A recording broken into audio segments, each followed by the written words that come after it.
बोलो ओ हरे कृष्णा कृष्णा कृष्णा हरे हरे राम राम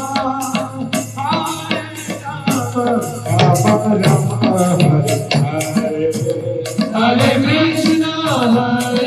कृष्णा कृष्णा कृष्णा हरे हरे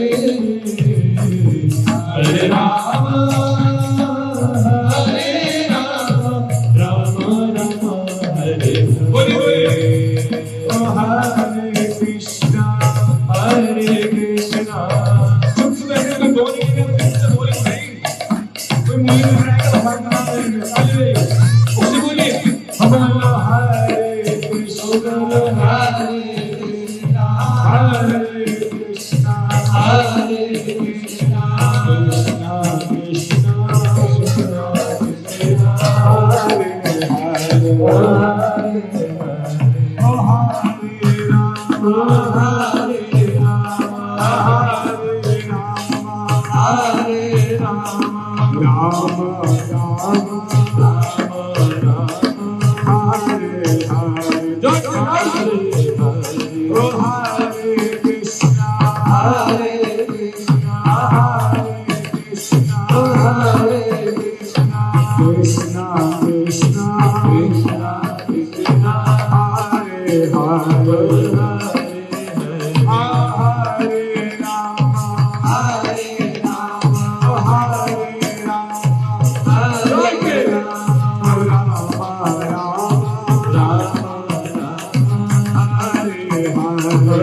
वृंदावन बिहारी लाल की जय जय श्री राधे।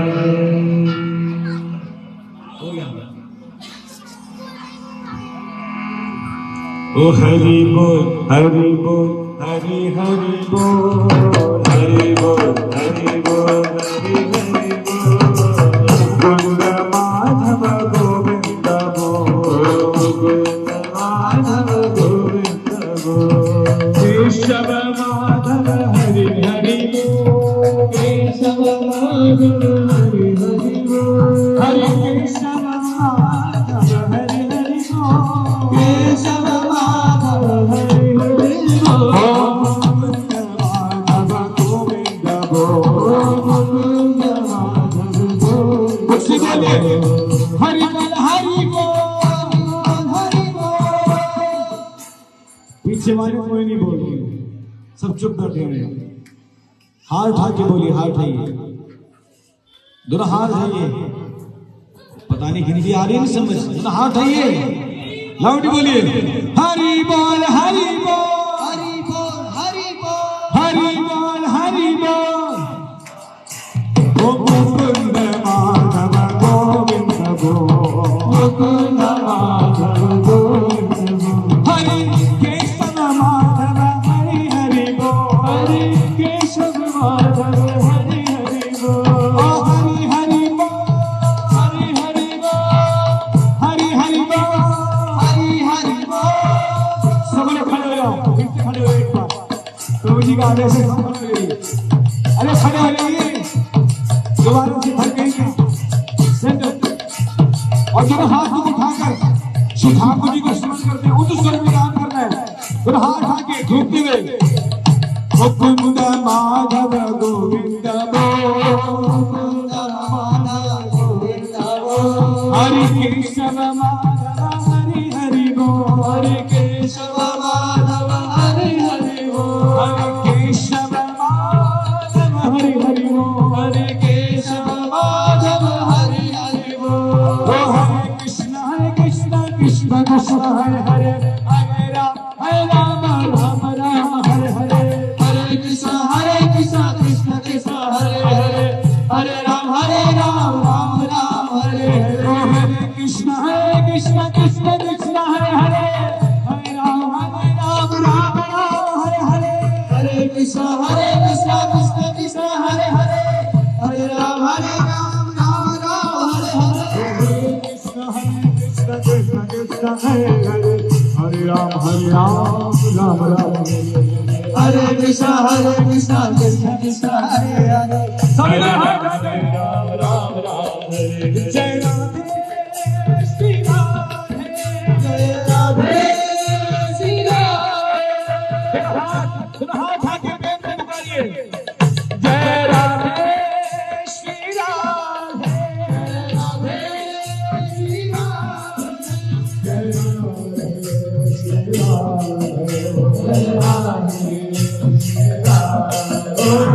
हरे कृष्ण कृष्ण कृष्ण हरे राम राम राम हरे कृष्ण कृष्ण कृष्ण हरे हरे राम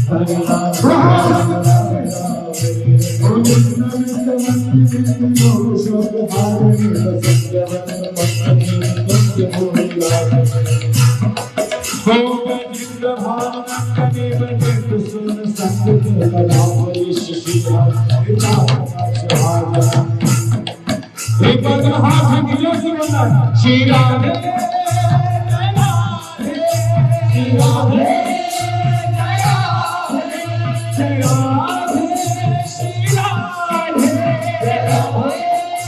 श्री राधे श्री राधे श्री राधे श्री राधे। कृष्ण कृष्ण कृष्ण कृष्ण हरे हरे हरे राम राम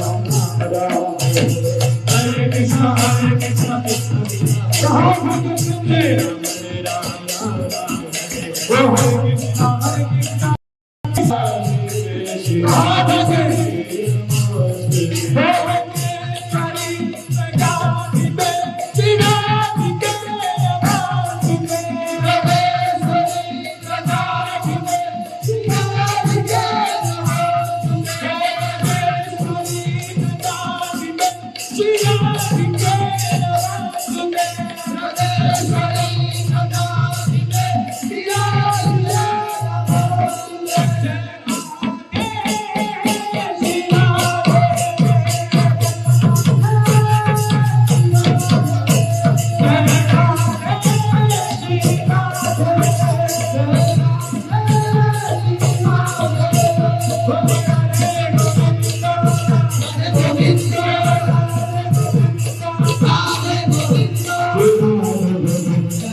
हरे कृष्णा हरे कृष्णा कृष्णा कृष्णा हरे हरे हरे रामा रामा रामा हरे हरे।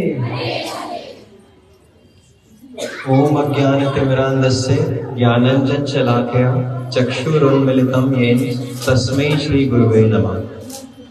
वाञ्छाकल्पतरुभ्यश्च कृपा सिन्धुभ्येव च पतितानां पावनेभ्यो वैष्णवेभ्यो नमो नमः। सर्वप्रथम मैं अपने गुरुपाद पद्म नित्य लीला प्रविष्ट ओम विष्णुपाद अष्टोत्तरशत श्री श्रीमद शिला भक्ति विज्ञान भारती गोस्वामी महाराज के चरण कमलों में असंख्य कोटि दंडवत प्रणाम करता हूँ। तत्पश्चात अभिन्न गुरुवर्ग नित्य लीला प्रवेश श्री श्रीमद शिला भक्ति वेदांत नारायण गोस्वामी महाराज, शिला भक्ति प्रमोदपुरी गोस्वामी महाराज के चरणों में भी अनंत कोटि दंडवत प्रणाम करता हूँ। साथ ही साथ शिला भक्ति वेदांत सिद्धांती महाराज और यहाँ उपस्थित माधव प्रिय प्रभु समस्त वैष्णव और वैष्णवियों के चरणों में भी दंडवत प्रणाम। आज हम सब यहाँ एकत्रित हुए हैं गोविंद के जन्म दिवस के उपलक्ष्य में, बर्थडे पार्टी।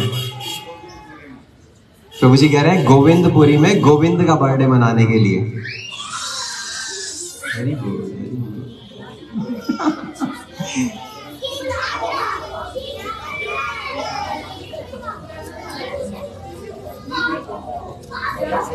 हरे कृष्णा। सब थोड़ा इधर ध्यान दें कथा की ओर। जो हम ये सब जन्मदिन बनाने के लिए इकट्ठे हुए हैं, तो जब जन्मदिन होता है तो उसमें सबसे शुभ कार्य क्या होता है? किसी को पता है? कोई बता सकता है? बैलून लगाना, समोसे टिक्की खाना, केक खाना, बर्थडे कटिंग, केक कटिंग करना, सबसे शुभ काम क्या है? स्वस्ति वाचन। और कोई?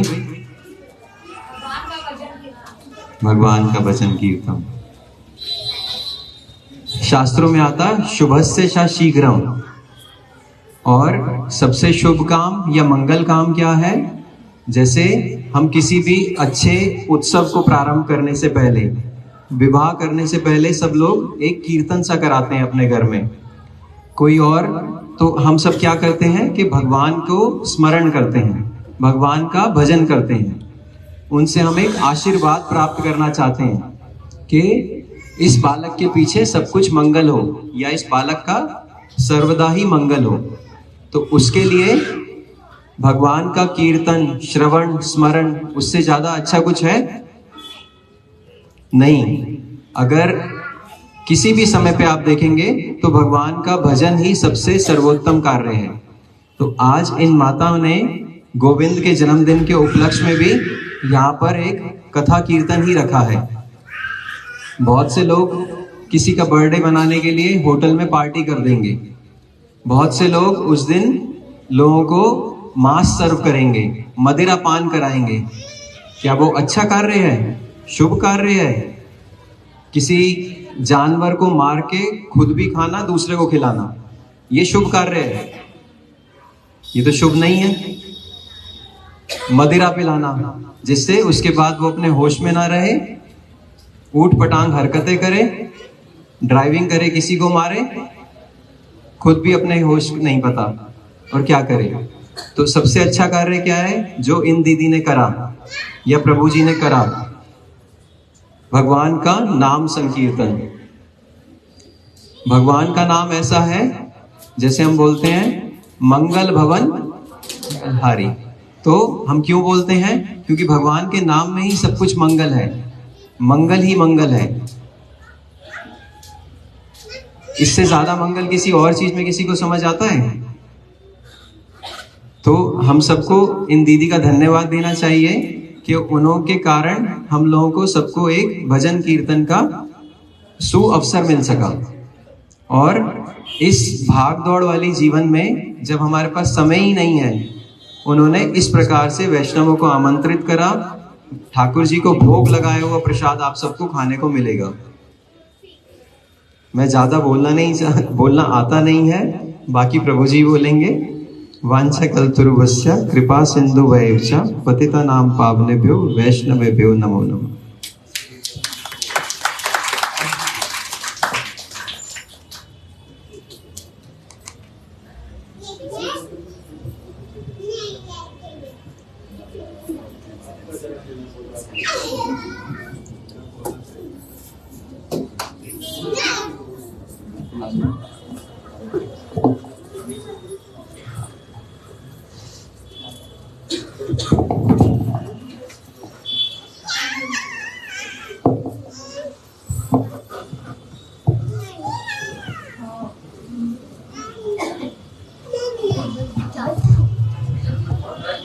ओम ज्ञानतिमिरान्धस्य ज्ञानाञ्जनशलाकया चक्षुरुन्मिलितं येन तस्मै श्रीगुरवे नमः।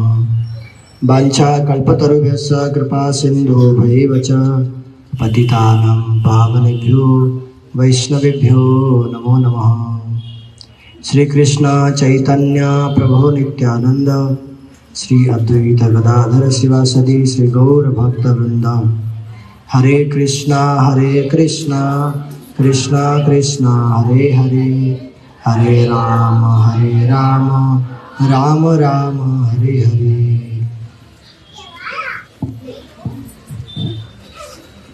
जैसे कि हम सब लोगों को पता है, आज हम जो छोटा बच्चा गोविंद, उसके जन्मदिन के उपलक्ष्य में सब लोग यहाँ उपस्थित हुए। एक दो प्रश्न आप लोगों को पूछूंगा, उत्तर दीजिएगा। आत्मा का नाम सुना है आप लोगों ने? कितने कितने लोगों ने सुने हैं आत्मा के विषय में? बाकी किसी ने नहीं सुना? अच्छा, आत्मा का नाम सुना है, किसी ने नहीं सुना? यहाँ भगवत गीता का नाम कितने लोगों ने सुना है? भगवत गीता का नाम से पढ़ा तो दूर की बात है, नाम सुना है? सुने सब लोगों ने। भगवत गीता में भगवान ने आत्मा के विषय में बतलाया, ठीक है? तो आत्मा के विषय में भगवान बतलाते हैं, क्या बोलते हैं कि आत्मा जो है ममई वांशो जीवलोक जीवभूत सनातन, जो आत्मा है वो मेरा ही अंश है, ठीक है? और हम सब लोग भी कौन है? हम सबके अंदर आत्मा है। उस आत्मा किसका अंश है? हम ही आत्मा है। हम ही आत्मा बोलने से आप लोग नहीं समझ पाएंगे, इसलिए मैं समझा दिया सरल से कि हम सब लोग क्या मानते हैं, हमारे अंदर आत्मा है, यही तो जो आत्मा है, भगवान कभी मरते हैं? भगवान कभी मरते हैं? कभी जन्म लेते हैं? आत्मा कौन सी भाषा का शब्द है?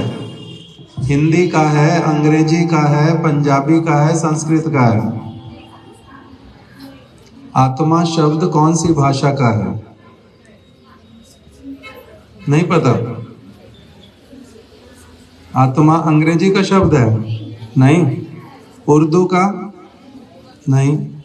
पंजाबी का? नहीं। हिंदी का है या संस्कृत का? अब दो चीजें सिर्फ, हिंदी का है या संस्कृत का? संस्कृत का। संस्कृत का है। इस हिंदी का है, जो लोग बोल रहे हैं ये हिंदी का शब्द है, तो इसका मतलब क्या होता है? आत्मा।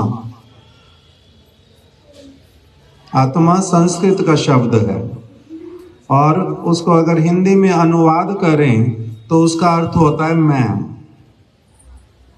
आत्मा शब्द का अर्थ होता है मैं कौन हूं? जो बोल रहा है वो मैं हूं, जो देख रहा है वो मैं हूं। किंतु अगर अभी मैं मर जाऊं तो मेरी आंख देखेगी, कान सुनेंगे, तो अभी जो सारे काम कर रहे वो कौन है? मैं, आत्मा। उसके होने के कारण ही मैं सारा कुछ अभी कर रहा हूं। चलूंगा भी, बात भी करूंगा, देखूंगा भी, इधर उधर घूमूंगा भी। तो इसलिए आत्मा का जो सरल हिंदी भाषा में अनुवाद है वो है मैं। ठीक है, पहले हम लोगों ने क्या सुना? भगवान भगवत गीता में क्या कह रहे? जो आत्मा है वो मेरा अंश है, और हम क्या भी हुए? आत्मा हुए। क्या अर्थ हुआ इसका? हम लोग भगवान के अंश है। अब ये बताइए, भगवान कभी मरते हैं? एक प्रश्न है। नहीं मरते। जन्म लेते हैं? कितने लोग मानते हैं कि भगवान मरते हैं? हाथ उठाइए। कितने लोग मानते हैं भगवान मरते हैं? नहीं। कितने लोग मानते हैं भगवान जन्म लेते हैं? हाथ उठाइए, हाथ उठाइए। अच्छा, एक बात बताइए, साधारण जनरल नॉलेज, जो व्यक्ति कभी मरता नहीं है तो जन्म कैसे लेगा? जन्म लेने के लिए क्या करना पड़ेगा? मरना नहीं पड़ेगा? तो भगवान अगर मरते ही नहीं तो जन्म कैसे लेंगे फिर? तो बहुत सारे भगवान हो जाएंगे। इसलिए भगवान ना जन्म लेते हैं ना मरते हैं। भगवान को क्या बोला जाता है? अजन्मा। भगवान जन्म नहीं लेते ना मरते नहीं। अब भगवान अगर मरते नहीं ना जन्म लेते तो उनका जो अंश है उसके अंदर भी वो गुण होगा या नहीं होगा? एक आग है, बहुत बड़ा आग छोड़ो, एक आइस, बर्फ। एक बर्फ कैसे पकड़ने में कैसा लगता है? ठंडा लगता है। अगर उसको 4 पीस कर दिया जाए, टुकड़े टुकड़े कर दिया जाए, उसको पकड़ने में कैसा लगेगा? गर्म लगेगा? नहीं लगेगा गर्म? कैसा लगेगा? क्यों लगेगा ठंडा?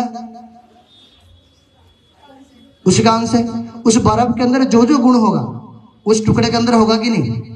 एक समंदर में से अगर एक बूंद में पानी निकाल दूं, वो पानी पीने में मीठा लगेगा या नमकीन जैसा लगेगा? क्यों? क्योंकि खारा लगेगा। क्यों? क्योंकि समुद्र का अंश है। क्योंकि समुद्र का अंश है, इसलिए समुद्र में जो जो गुण है उसका छोटा सा बिंदु के अंदर भी सारे गुण हैं। तो उसी प्रकार हम लोग हैं आत्मा, भगवान का अंश। भगवान ना कभी मरते हैं ना कभी जन्म लेते। इसका क्या अर्थ है? हम लोग भी ना कभी मरते हैं ना कभी जन्म लेते हैं। आत्मा कभी मरता नहीं है ना कभी जन्म लेता है। ठीक है, ये बात समझ गए। दूसरी बात क्या है? ये क्या है हम जो देख रहे हैं? ये क्या हमारा शरीर है।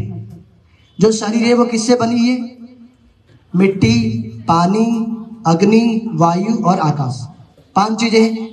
अब बताइए इन पांचों में से कौन जीवित है? ना मिट्टी जीवित है, ना पानी जीवित है, ना अग्नि जीवित है, ना वायु जीवित है, ना आकाश जीवित है। क्या जीवित है इसमें से? मिट्टी जीवित है? कोई भी चीजें जीवित नहीं है, मृत है। अर्थात ये जो शरीर है ये मृत है, मर चुका है। जो आत्मा है वो ना मरता नहीं ना जन्म लेता है। तो फिर ये जन्म क्या है, मृत्यु क्या है? फिर अगर ना आत्मा ना जन्म लेता है ना मरता है, और जो शरीर है वो पहले से ही मरा हुआ है, फिर जन्म क्या है, मृत्यु क्या है?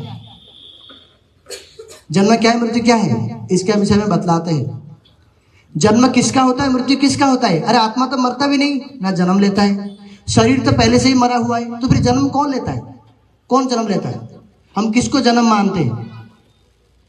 जब एक आत्मा एक शरीर के अंदर प्रवेश करता है तब उसको माना जाता है, उसका हुआ जन्म।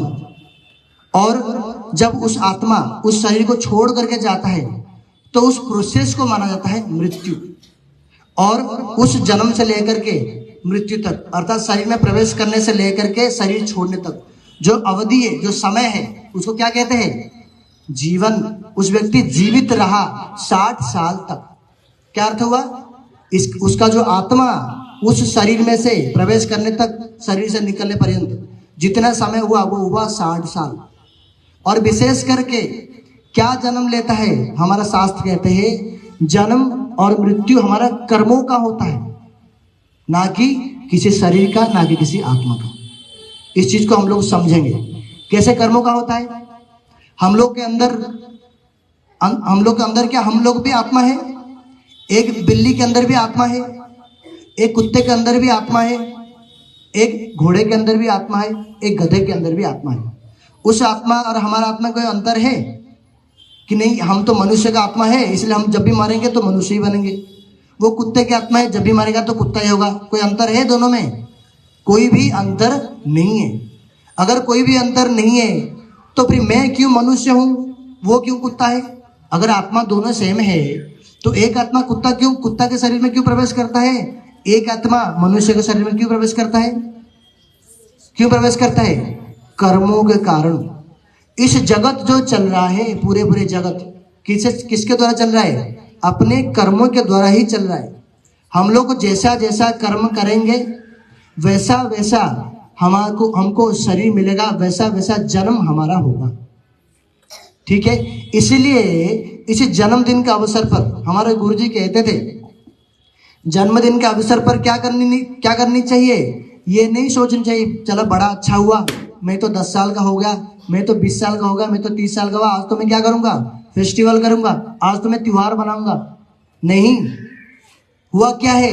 हम लोग को जो समय मिला था 60 साल के समय, उसमें से मेरा आज 10 साल घट गया। इसलिए करनी क्या चाहिए? आनंद में क्या करते, डूब जाते, पूरे 1 साल कैसे बिता देते हैं किसी को पता ही नहीं लगता। किंतु हुआ क्या है? हमारे जो कर्म मिला था, जो कर्म हमको प्राप्त हुआ था, अब वो कर्म क्या हो चुका है? 10 साल पर्यंत घट चुका है उस कर्म। और कितने बचा है? मानो कि मुझे 60 साल के लिए मिला था शरीर, मेरा और 50 साल बचा है। अगर मेरा 20 साल जा चुका है, मेरा और 40 साल बचा है। मेरा और 30 साल अगर जा चुका है तो मेरा और 30 साल बचा है। तो इसीलिए जन्मदिन के अवसर पर क्या करनी चाहिए? इस बात को समझनी चाहिए कि मुझे मनुष्य जन्म क्यों मिला, और अगर मुझे मनुष्य जन्म मिला है तो मैं इस जन्म से, इस शरीर से मैं क्या कर सकता हूँ।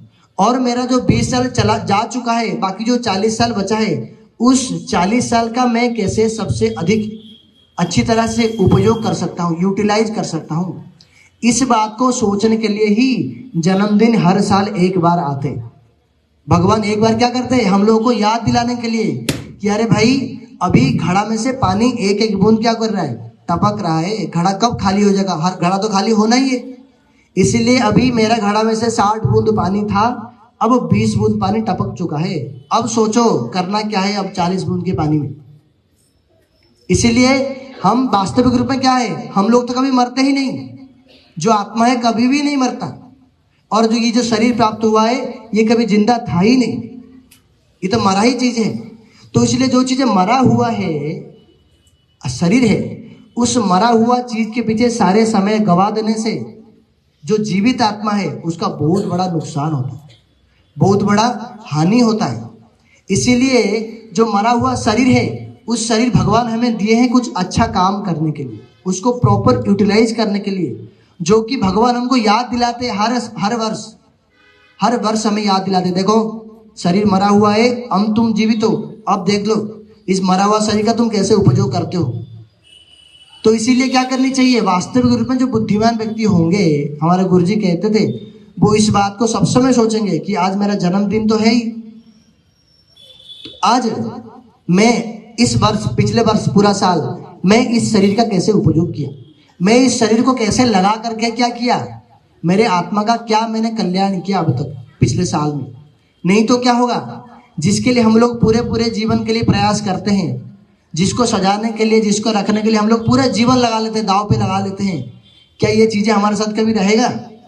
क्या ये चीज़ें कभी हमें हेल्प करेगा? क्या ये चीज़ें कभी हमारा दुख सुनेगा?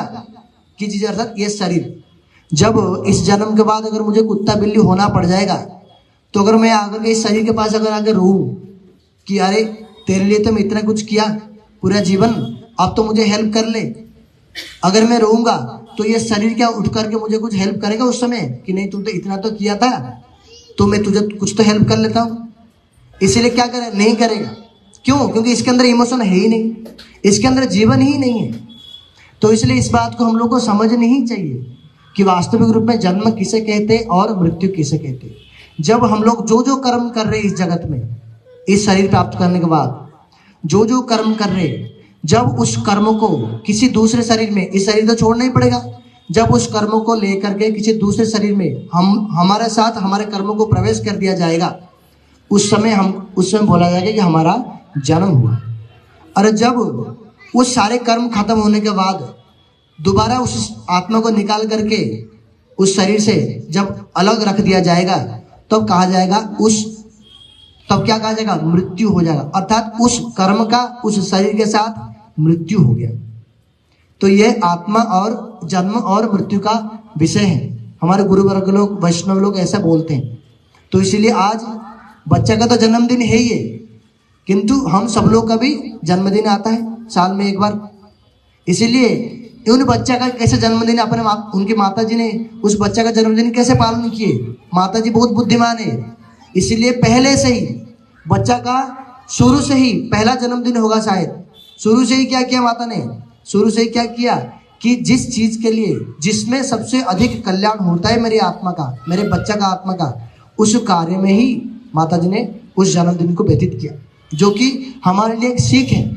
हम सब लोग इससे शिक्षा ग्रहण करनी चाहिए कि हम लोग भी क्या करेंगे। हमारा तो अभी 20-30 साल, 40 साल, 50 साल बीत चुके हैं, लेकिन हम लोग कभी भी आज तक जन्मदिन के अवसर पर ऐसा कभी किए नहीं है।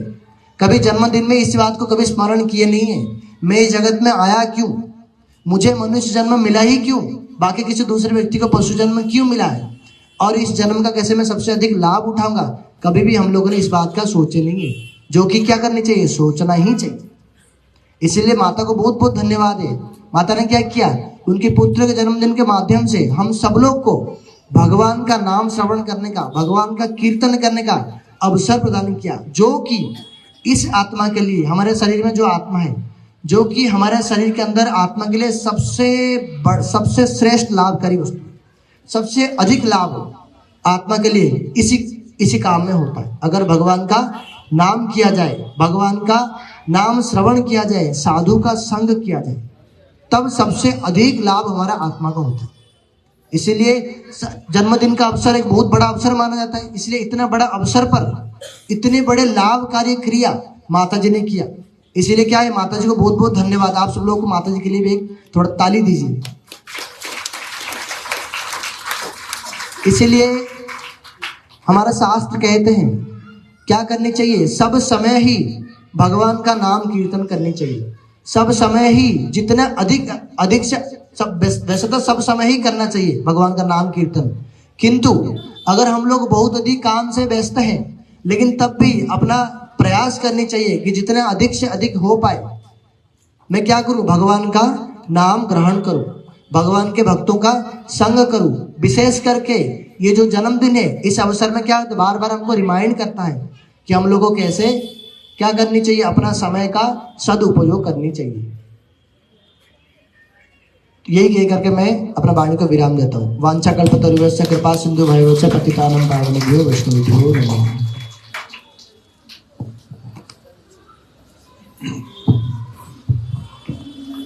ओम अज्ञानतिमिरान्धस्य ज्ञानाञ्जनशलाकया चक्षुरुन्मीलितं येन तस्मै श्री गुरवे नमः। नमो ॐ विष्णुपादाय राधिकायै तदालये राधिकायै प्रियात्मने श्रीमद् भक्ति वेदांत नारायण इति नामिने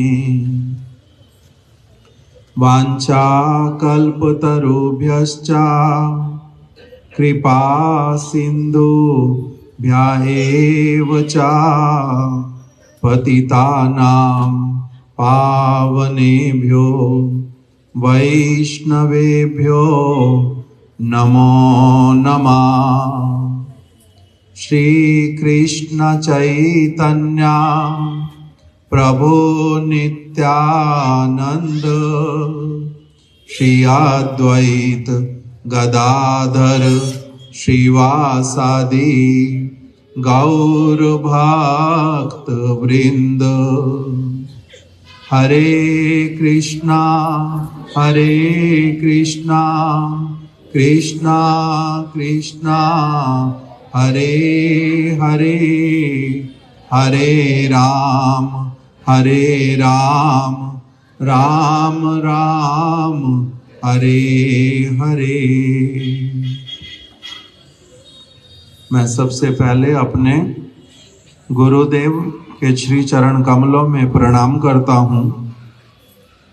उसके पश्चात यहाँ पर जो सब भक्त लोग उपस्थित हैं, श्रद्धालु लोग जो यहाँ पर उपस्थित हैं, सभी को ही मैं प्रणाम करता हूँ।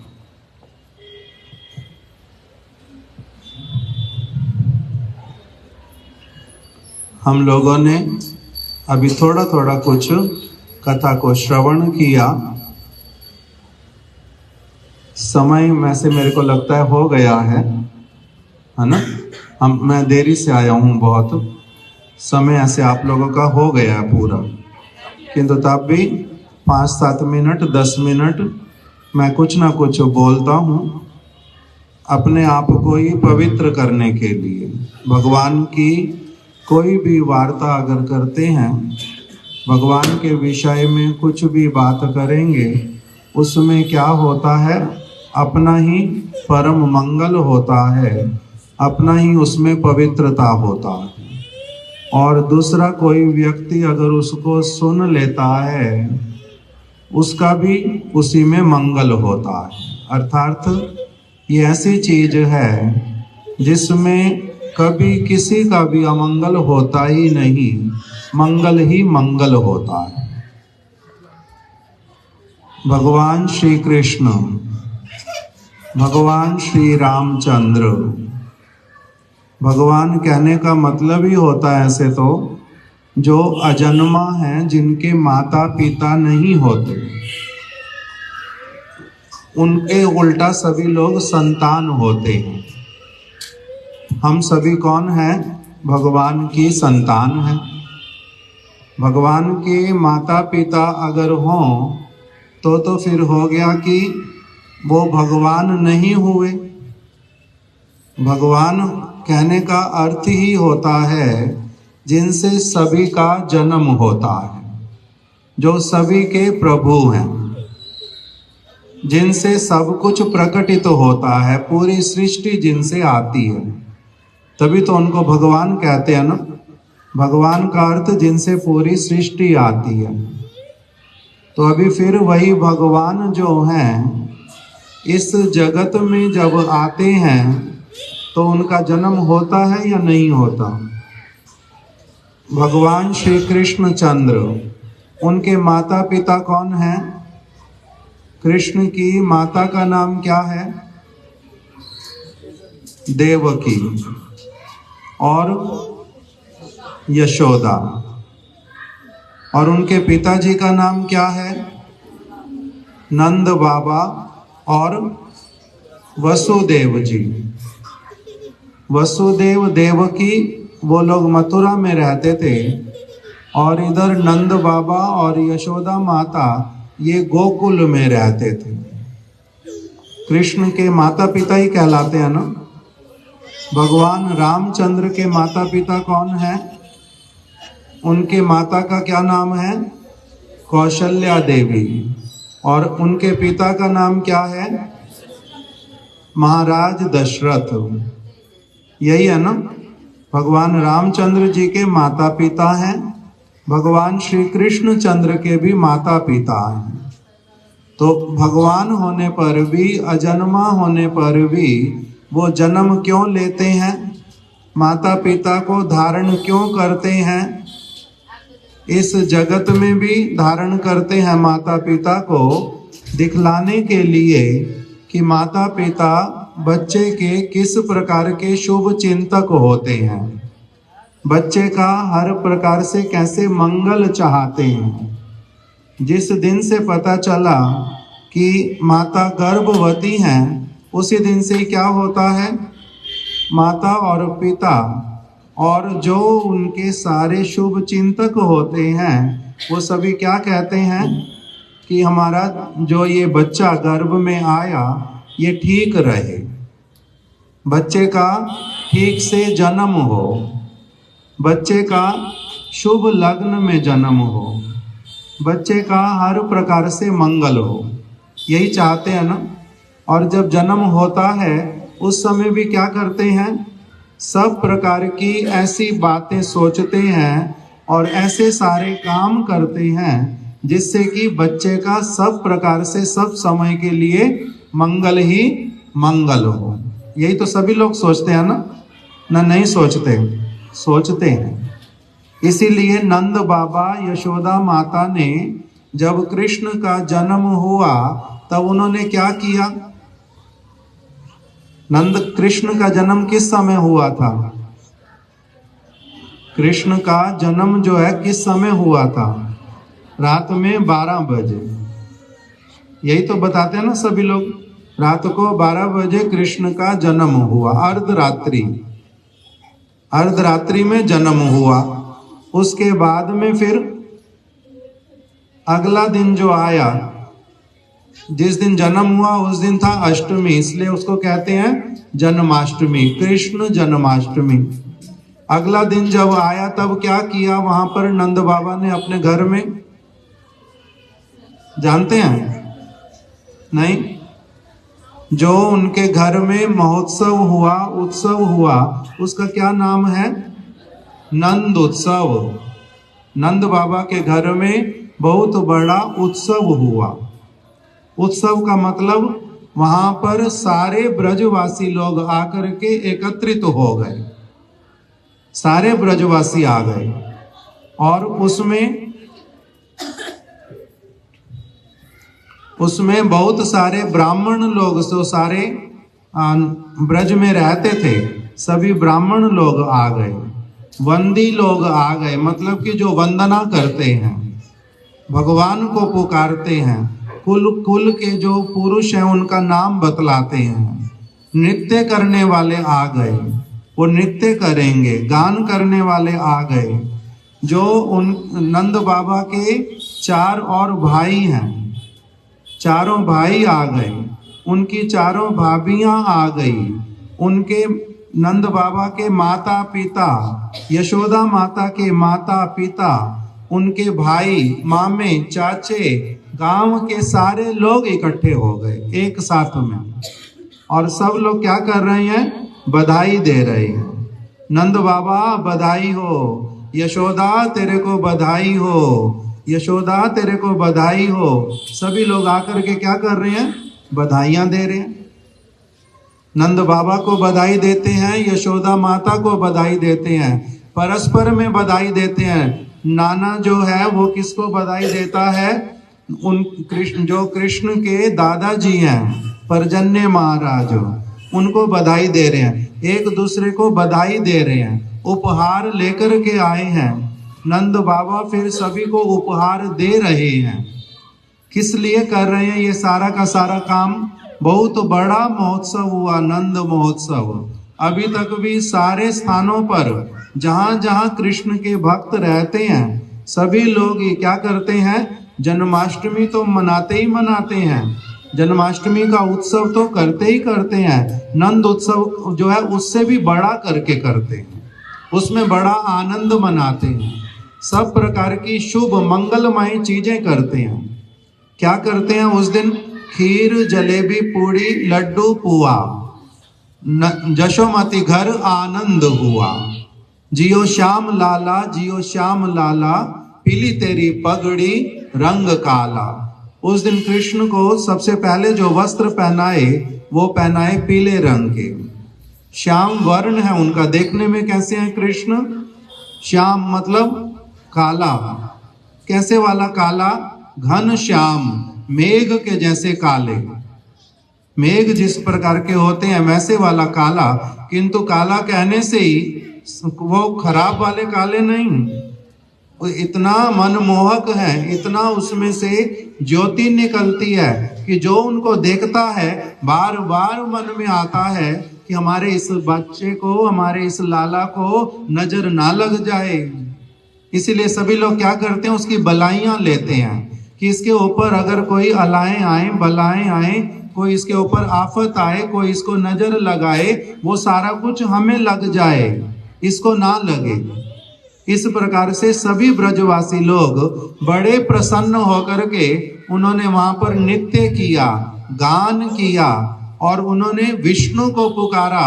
ब्राह्मणों को कहा, हे ब्राह्मणों, तुम लोग वेदों के बड़े अच्छे अच्छे जो सारे संस्कृत के वचन हैं वो सारे पुकारो, हमारे घर को आज ऐसा बना दो कि सब और मंगल ही मंगल छा जाए। इसीलिए उनके घर में सब और पताकाएं लगा दी, सब और बंदरवार बांध दिया, पुष्प लाकर के बड़ी सुंदर सुंदर मालाएं बनाई, स्थान स्थान को उन्होंने सजा दिया, सारा स्थान बहुत सुगंधित द्रव्यों से पवित्र कर दिया। हे भगवान, आज आप स्वयं यहाँ पर आ जाओ। उनके अनुसार कृष्ण भगवान थोड़ा ना है, उनके लिए क्या थे? कृष्ण हमारा छोटा सा लाला है। ये तो आज इसने क्या किया है? यशोदा के गर्भ से जन्म लिया है, इसीलिए ये तो हमारा अपना बच्चा है। इसीलिए भगवान को पुकारा, हे भगवान नारायण, हे भगवान विष्णु, हे भगवान, आप के अनेक नाम हैं, आप केशव कहलाते हैं, आप मधुसूदन कहलाते हैं। हे मधुसूदन, हे केशव, हे नरसिंह, हे वरहा, हे वामन, हे गोविंद, हे गोपाल, ऐसे करके बहुत सारे नामों से जो जो वेद में नाम लिखे हुए और जो उपनिषदों में भगवान के नाम लिखे हुए, वो सारे नाम पुकार पुकार करके कि आप सभी क्या करो, यहाँ पर आ जाओ और हमारे बालक का क्या कर दो? इसको आशीर्वाद दे दो, इसको आप सभी लोग इसके ऊपर कृपा करो, जिससे ये बालक जो है ये बड़ा अच्छा संस्कार वाला हो। इस प्रकार से सब वहां पर एकदम से क्या हो गया? बड़ा आनंदमय महोत्सव हुआ। केले के वृक्षों को लाके सजा दिया, घर की जितनी जितनी दहलीज थी सारी वहां पर ला करके उन्होंने घड़े जो हैं वो पानी से भर करके उसके ऊपर नारियल रख करके अच्छे से उसको फूलों से सजा करके नीचे सब प्रकार के जो अन्न है, चावल, गेहूं, बाजरा, जौ, वो सब सजा दिया। इस प्रकार से जो मांगलिक चिन्ह होते हैं स्वस्तिक बना दिया, ओम लिख दिया स्थान स्थान पर, गैयाओं को सजा दिया, गैयाओं को आभूषण पहनाए, बड़े अच्छे अच्छे सारे उनको वस्त्र पहना दिए ऊपर से, उनके सींगों को सोने और चांदी से मढ़ दिया, खुरों को उन्होंने सबने स्नान करवाया और परस्पर में एक दूसरे के साथ में बड़े आनंद से गले मिले। सब देखने में ऐसा लग रहा है जैसे झूम रहे हैं। इस प्रकार से नंद महोत्सव मनाया। सब इस उत्सव को मनाने का उद्देश्य क्या था? सबके मन में केवल एक ही बात, किसी किसी के मुख में बात कि हमारे बच्चा जो हुआ इसका मंगल हो, हर तरह से इसका मंगल हो, इसकी अलाएं बलाएं जो है वो सारी दूर हो जाएं, मंगल ही मंगल हो। इस प्रकार से किया। अब बच्चे को तो अपना पता नहीं है ना, जन्म हुआ मेरे लिए क्या अच्छा है उसको पता है? बच्चे को कुछ भी नहीं पता। अभी ये बच्चा 1 साल का भी हो गया, इसको पता है तो कौन कौन आए हैं, क्या क्या कर रहे हैं। मेरे को इनको कहना चाहिए मेरे को आशीर्वाद दो। सभी लोग मेरे को कहो कि मैं अच्छा बच्चा बनूं। सभी लोग मेरे को कहो कि आगे चल कर के मैं कभी भी खराब काम कभी भी ना करूं। ऐसा ये कह रहा है? कुछ भी तो नहीं कह रहा ना। फिर इसके मंगल के लिए इनके माता पिता ने क्यों प्रयास किया, क्यों कीर्तन करवाया, क्यों आप सबको बुलाया, क्यों भक्तों को बुलाया? उद्देश्य क्या है? बच्चे का मंगल हो। किस लिए? क्योंकि इनका बच्चे के साथ में संबंध है। बच्चे ने इनके गर्भ से जन्म लिया है, अपना बच्चा है, इसलिए क्या चाहते हैं? उसका हर तरह से मंगल चाहते हैं। इसीलिए छोटा बच्चा होने पर भी अलग अलग घर में जन्म होता सभी आत्माओं का। सबके माता पिता एक ही होते हैं? सबके माता पिता एक जैसे होते हैं? नहीं, सबके माता पिता अलग अलग होते हैं और सब माता पिता अपने बच्चों को संस्कार भी अलग अलग देते हैं। एक प्रकार का माता पिता था। एक हमारा ग्रंथ है चैतन्य चरितामृत, उसमें ये वाली कथा आती है। चैतन्य महाप्रभु उन्होंने स्वयं इस बात को सुनाया कि एक बार नारद ऋषि जो हैं वो जंगल में जा रहे थे, वन में से गुजर रहे थे। वहां पर उन्होंने एक हाथी को देखा, फिर एक बाघ को देखा, फिर एक हिरण को देखा, फिर एक किसी और पशु को देखा। एक एक करके देखा, वो सारे पशु जो हैं अधमरे जैसे पड़े हुए हैं और करहा रहे हैं। उनको देख करके नारद जी को बड़ी दया आई, किंतु देखते हैं एक एक जगह पर करा रहा है, दूसरा थोड़ी सी और दूरी पर करा रहा है, तीसरा और जगह पर करा रहा है। तो उन्होंने क्या किया, देखते गए, कोई मनुष्य दिखाई देता नहीं। जब 4 ऐसे पशु देख लिए तब चारों ओर देखने लगे कि कौन है जो इनको ऐसे बाण मार रहा है। तो उनको एक व्यक्ति पेड़ के पीछे छिपा हुआ मिल गया, जिसको कहते हैं व्याध, मतलब शिकारी। वो एक और हिरण को अभी मारना चाहता था। नारद ऋषि वहां पहुंच गए। उन्होंने एकदम से पूछा कि हे व्याध, क्या इन पशुओं को तुमने मारा है? तो कहते हैं हाँ हाँ मैंने मारा है। आपको क्या चाहिए, हिरण की छाल चाहिए या फिर हाथी की चाहिए, ना बाघ की छाल चाहिए? उन्होंने कहा नहीं नहीं नहीं, मेरे को इसमें से कुछ भी नहीं चाहिए, किसी की छाल नहीं चाहिए। मैंने क्या करना किसी का चमड़ी, मेरे को नहीं चाहिए। तो आप क्यों मेरे पास आए हो, पूछ क्यों रहे हो फिर? तो इन्होंने कहा नारद ऋषि ने कि आपको एक प्रार्थना करने आया हूं, आपसे एक भीख मांगता हूं कि आप इन पशुओं को आपने मारा है ना? हाँ। तो इस तरह से क्यों मारा इनको अधमरा, जिससे कि इनके प्राण नहीं निकल गए? ऐसा मार देते कि जिससे साथ साथ प्राण निकल जाए, या फिर इनको मारो ही मत, इनको ऐसे ही जैसे ये वन में घूमते हैं अपनी आप घूमने दो। अगर मारना है तो पूरा एक साथ में मार दो। कहता है कि मेरे को बचपन से ऐसे पशुओं, मेरे पिताजी ऐसे ही मारते थे पशुओं को, और पशु ऐसे कराते थे। उनको देख करके मैं एकदम से कूदता था ऊपर से नीचे, बड़ा आनंदित होता था। किस लिए? क्योंकि मेरे को उसको देख के बड़ा आनंद होता था। इसलिए मेरे पिताजी ने मेरा नाम रखा था मृगारी। मृग का अरी मतलब शत्रु। मैं मृग को, हिरण को जब कराते हुए देखता था, उसका शब्द मेरे को सबसे अच्छा लगता था, इसलिए मेरा नाम क्या पड़ गया था? मृगारी। तो नारद ऋषि ने कहा देखो ऐसा करना नहीं, अभी इनको जो कष्ट दे रहे हो तुम्हारे को भी वही का वही कष्ट भोगना पड़ेगा। जैसा बोओगे वैसा काटोगे, as you sow shall you reap. जैसा बोओगे वैसा तुम काटोगे। आज तुम इनको कष्ट दे रहे हो, फिर तुम्हारे को भी क्या करना पड़ेगा? यही का यही कष्ट तुम्हारे को भी भोगना पड़ेगा। तो कहता है कि अच्छा मेरे को क्यों कष्ट भोगना पड़ेगा? मेरी तो जीविका यही है। तो कहते हैं नहीं, अपनी जीविका के लिए ऐसे वाला कुकर्म नहीं करते, अपनी जीविका के लिए भी ऐसा नहीं करते। किसी दूसरे प्राणी को मार करके तुम अपनी जीविका चलाओगे, इसके लिए तुम्हें कष्ट भोगना पड़ेगा। जो इस मांस को तुम्हारे से लेकर के खाएगा उसको भी कष्ट भोगना पड़ेगा, इसलिए ऐसे वाला काम नहीं करना। कहते मेरी जीविका कैसे चलेगी? मैंने तो बचपन से सीखा यही, मेरे पिताजी यही करते थे सब समय, मैं भी यही करता हूं।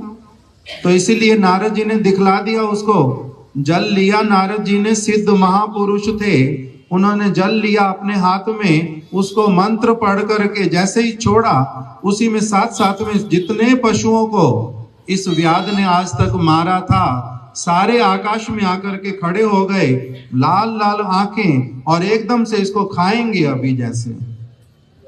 तब नारद ऋषि ने कहा दे देखो ये सारे तुम्हारे लिए प्रतीक्षा कर रहे हैं, कब इनको प्रकृति की तरफ से अवसर मिले और ये भी तुम्हारे को वैसे ही कष्ट देके मारे जैसे तुमने इनको मारा है।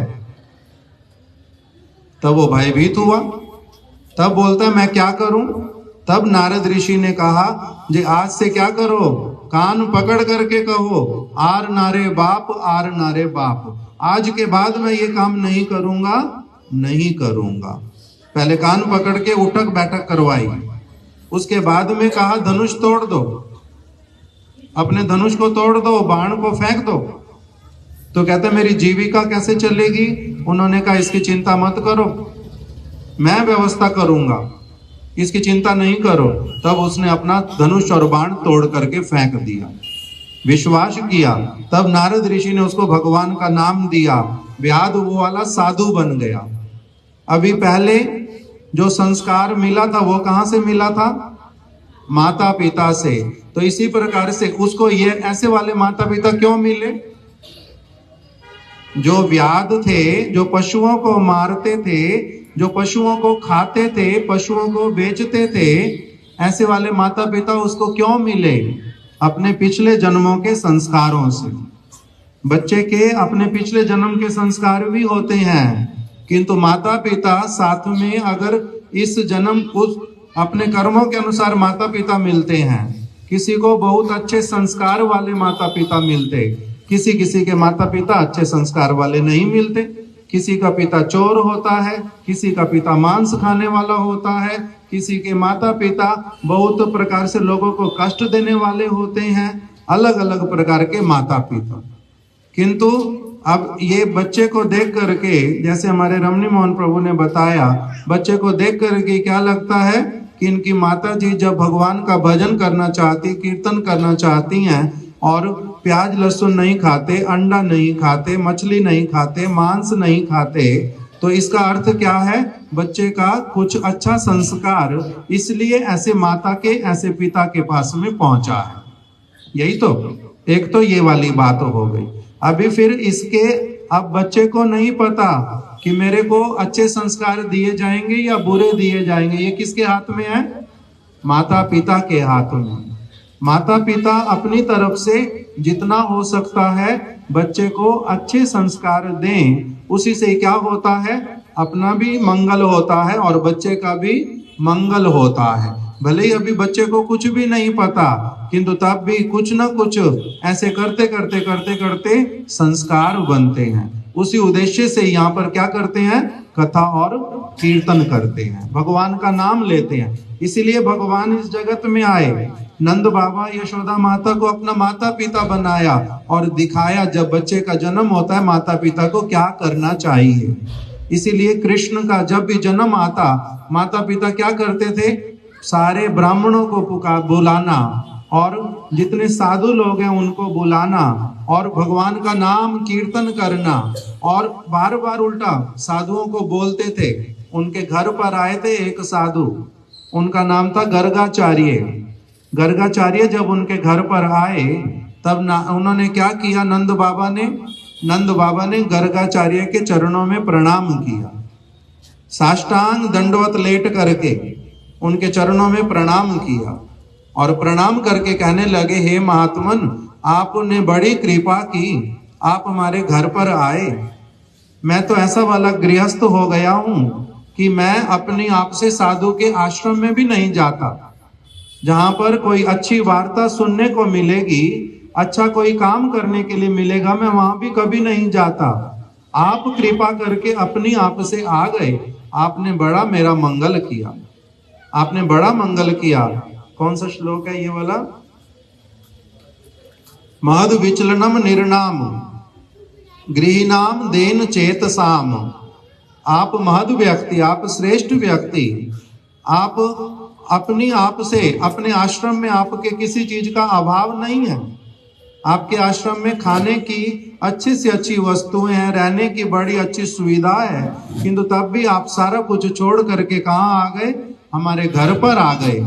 आपने हमारा बड़ा उपकार किया। मेरे बालक हैं छोटे छोटे, इनका क्या कर दो? नामकरण कर दो।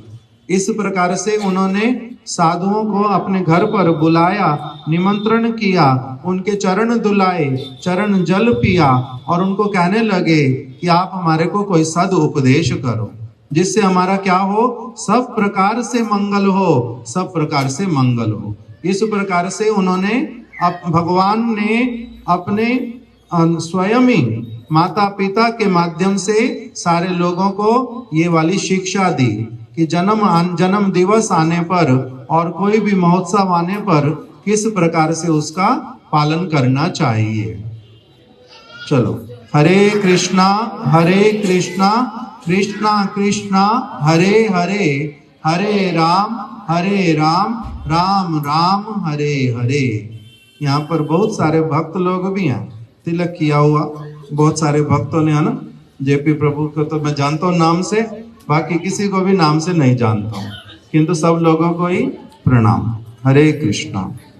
बच्चे को यहाँ पर ले आओ, हम लोग स्वस्ति वाचन 2 मिनट कर देते हैं, उसके बाद में फिर खड़े होकर के ठाकुर जी की आरती अगर है तो आरती कर देंगे और फिर यहाँ पर महामंत्र कीर्तन कर।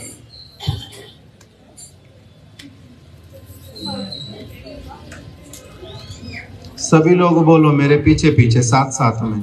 ओम अज्ञान तिमिरांधस्य ज्ञानांजन शलाकया चक्षुर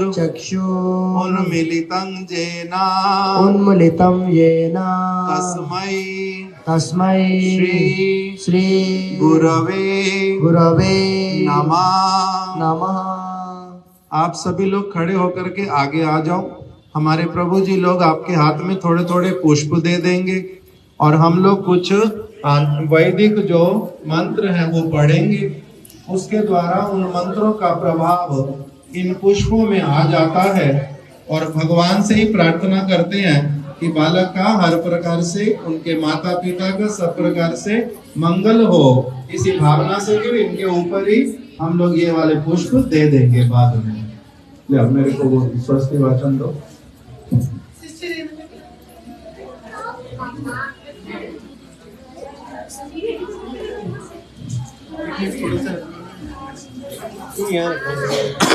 मंगलम भगवान विष्णु मंगलम भगवान विष्णु अयम मंगलम ऋषिकेशो अयम मंगलायतनो हरि ओम स्वस्ति नो गोविंदा स्वस्ति नो अच्युतानंतो स्वस्ति नो वासुदेवो विष्णु स्वस्ति नो ऋषिकेशो हरिर् दधातु स्वस्ति नो वैनतेयो हरि स्वस्ति नो अंजनासुतो। मैं तो उसको शांत करने के लिए कर रहा था अभी स्वस्ति नो अंजनासुतो अनुर्भागवतो दधातु स्वस्ति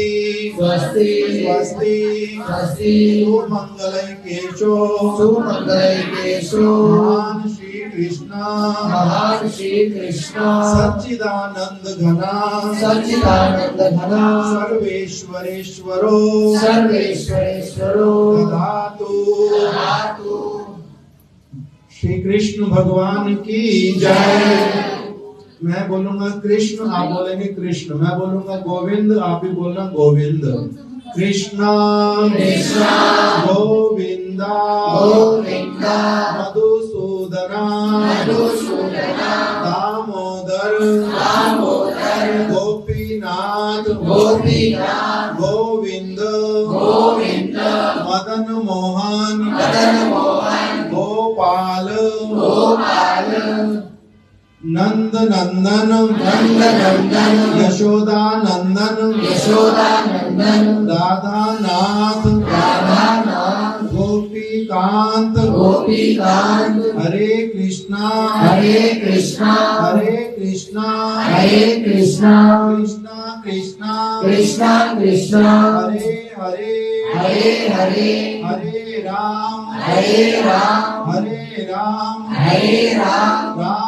Ram Ram Hare Hare.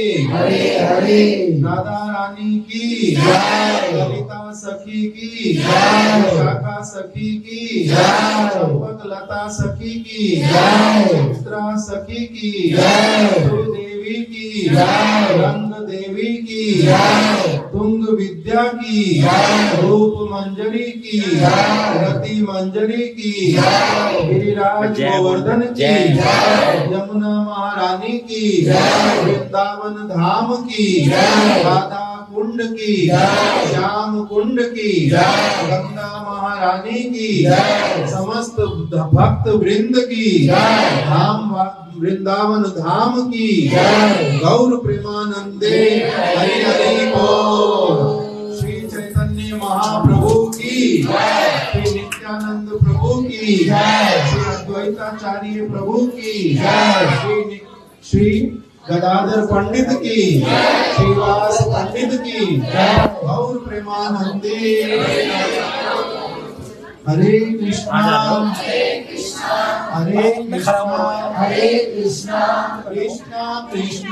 Krishna Krishna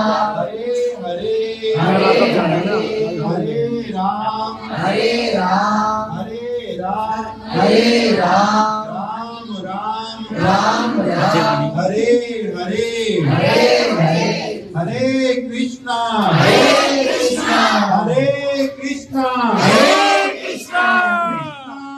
Krishna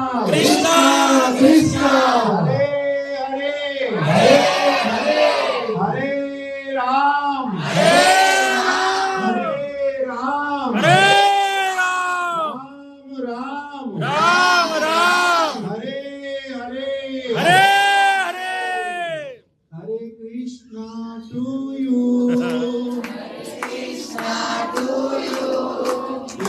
Krishna to you, Hare Hare to you, Hare Rama to you, Hare Rama to you, Hare Rama to you, Hare Rama to you, Rama Rama to you, Hare Hare to you, Hare Krishna to you, Hare Krishna to you, Krishna Krishna to you, Hare Hare to you, Hare Rama to you, Hare Rama to you, Rama Rama to you, Hare Hare to you, Hare Krishna to you, Hare Krishna to you, Krishna Krishna to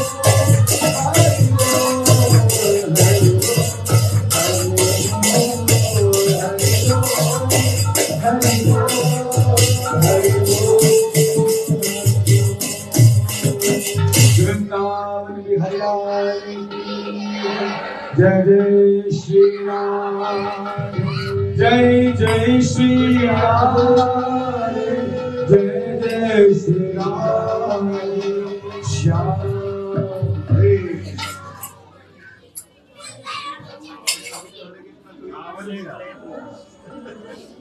अभी हरे कृष्णा जो ये तेरा दिया मेरे में cake का क्या करना होता है? काटना होता है। इसलिए क्यों काटना है? काटना नहीं होता केक को, भोग लगा दिया, अभी सारे लोग प्रसाद पाएंगे, बस उसको सब में बांट देंगे, केक काटेंगे नहीं। ठीक है। हम लोग पहले क्या करते थे जन्म उत्सव में, आपके जन्म उत्सव में आपकी माता जी पिताजी क्या करते थे? खीर बांटो, लड्डू बांटो, फल बांटो, सारा कुछ बांटते हैं ना उस तरह से। ऐसे इसको काट करके क्या करेंगे, है ना? इसको काटते नहीं, जब प्रसाद बांटेंगे तब हरे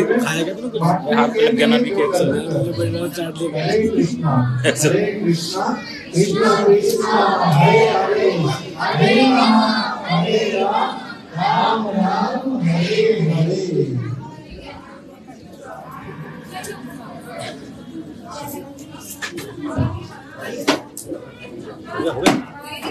आरती भी करो ना जी, आरती हम लोग हो गया अभिषेक हो गया